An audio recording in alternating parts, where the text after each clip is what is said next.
The following story is about my personal best smallmouth. Hope you enjoy it. One of the questions that I've asked a lot of the people, a lot of the anglers and boat mechanics and outdoor writers, all the people I'm interviewing for the book I'm working on is, tell me about the biggest smallmouth you've caught. And I thought it would be a good idea to get the story of my biggest on video here today. It was actually down on the Rappahannock on a day when it was at its lowest it's been in a long time. It's a couple years back. Drought conditions. Did I think a 12-mile float, and the delivery operator who was shuttling me really tried to talk me out of biting off that much river.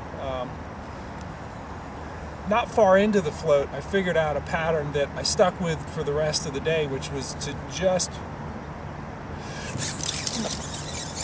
Sorry, that was a fish that I missed. The pattern was to just fish the last little bit of the pool before a rock garden, or the ends of the pools. That's where a lot of the big fish were setting up, in areas that I later termed in the first book laminar flow. Laminar flow is something that perplexed me for a while. I didn't understand why. I don't think I still understand why, but I recognize it as a place that they will hang out when it's at its lowest.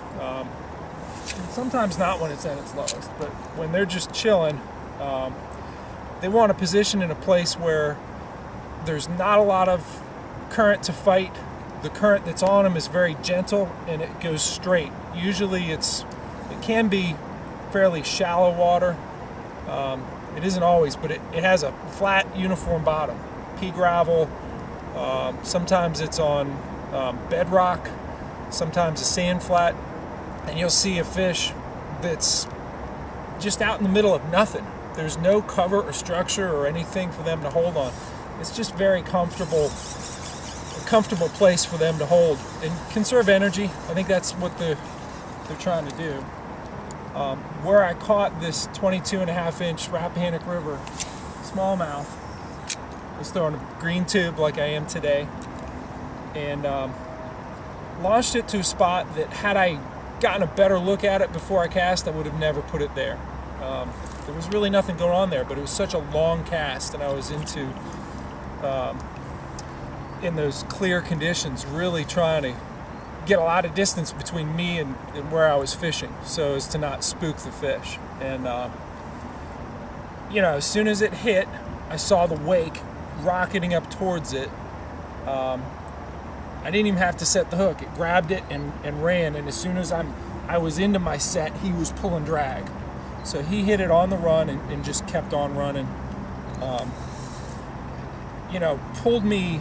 I had casted over a sandbar, and he pulled me up onto the sandbar and really wedged me on there good. So the kayak advantage, the built-in drag of being dragged wasn't in play anymore. And actually, at the time, I was in a sit-in kayak with a skirt on it, and I didn't get a chance to pop it until I got the fish close, which took some time. It was a while to get them close.